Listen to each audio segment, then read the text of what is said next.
Welcome to This Explainer. Today, we're diving into an absolute thriller, the tactical chess match between Argentina and Switzerland in the 2026 World Cup quarterfinal. Honestly, calling this just a game of football doesn't do it justice. This was a masterclass in problem-solving, endurance, and figuring out how to break down one of the most stubborn defensive structures in the modern game. We're going to strip away the noise and look strictly at the tactics, the data, and the fascinating psychological battle that went down in Kansas City. 112. Yeah, that is exactly how many agonizing minutes it took for the defending champions to finally break a relentless Swiss deadlock. I mean, picture this, over an hour and a half of absolute frustration, until a spectacular highlight reel strike from Julian Alvarez finally completely flipped the script. But getting to that 112th minute, that's a really complex story. So here is our roadmap for today. We'll be looking at 1. The Swiss defensive wall. 2. A controversial turning point. 3. Changing the tactical question. 4. 3 unique solutions. And 5. The DNA of suffering. Let's jump right in. Section 1. The Swiss defensive wall, or as we like to call it, the unmovable object. If you just glance at the raw data, it looks like Argentina absolutely dominated, right? They held 54% possession compared to Switzerland's 37%, and they completed a massive 716 passes to the Swiss 476. They even doubled up on shots, 22-11. But here's the thing. That data hides the reality of the game. For the South Americans, this was an incredibly frustrating experience. Sure, they had the ball, but they absolutely did not have the space they wanted. The tactical reality on the pitch was basically a brick wall. Led by an immense granite Xhaka, Switzerland perfectly protected the center of the pitch. They completely locked down that central corridor and won crucial one-on-one defensive duels, something Lionel Scaloni openly admitted his team struggled with all night.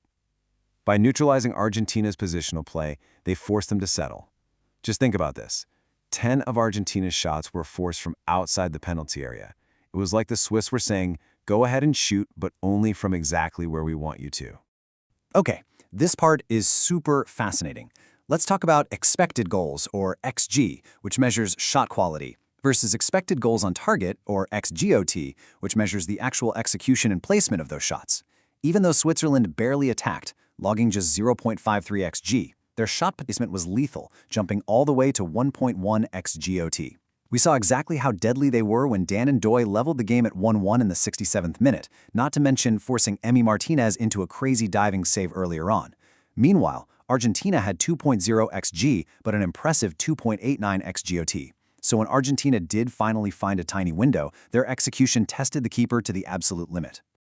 Moving to Section 2, a controversial turning point, specifically the 72nd minute pivot.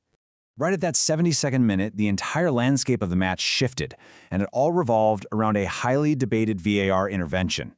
The reaction was literally seismic. The Swiss camp was just utterly shattered. Just look at this quote from head coach Murat Yakin. It perfectly captures the heartbreak.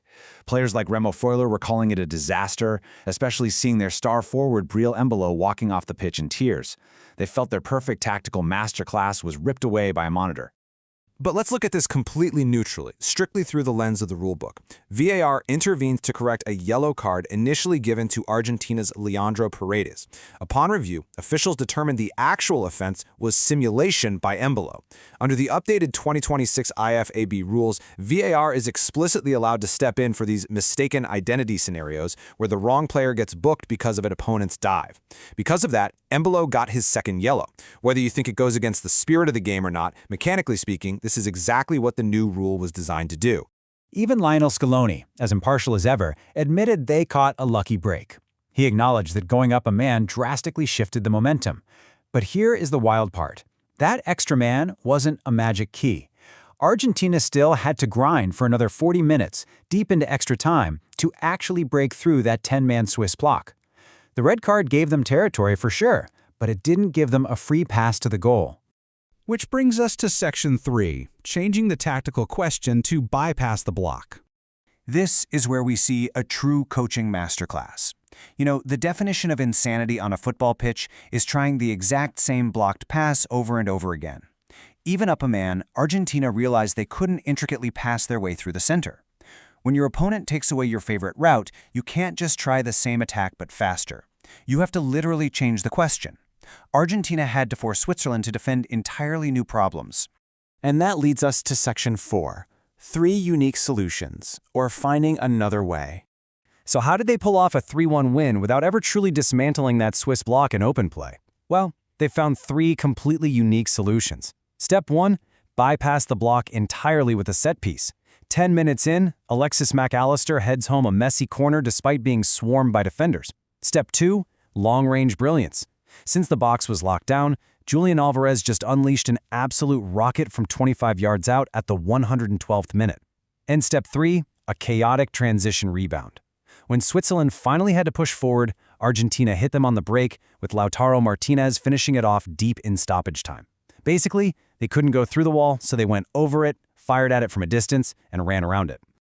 Finally, Section 5, the DNA of suffering, which is all about mental resilience. You see, all of these brilliant tactical tweaks, they don't mean a thing if a team doesn't have the sheer mental grit to endure intense frustration. Scaloni had this profound quote after the match, revealing that the intense struggles they survived back in Qatar taught them how to stay composed. When Ndoye scored that shocking equalizer, a lot of teams would have absolutely collapsed or totally panicked. But Argentina, they just accepted the suffering as part of their identity. It actually gave them a strange sense of peace. And you could literally see this mentality playing out on the pitch. Think about it. They had an extra man for almost 50 minutes, and they never once panicked. They didn't start pumping aimless crosses into the box. They simply trusted the process. They embraced the really uncomfortable feeling of being stalled and relied on a completely united, never-give-up mentality to just outlast Switzerland physically and mentally.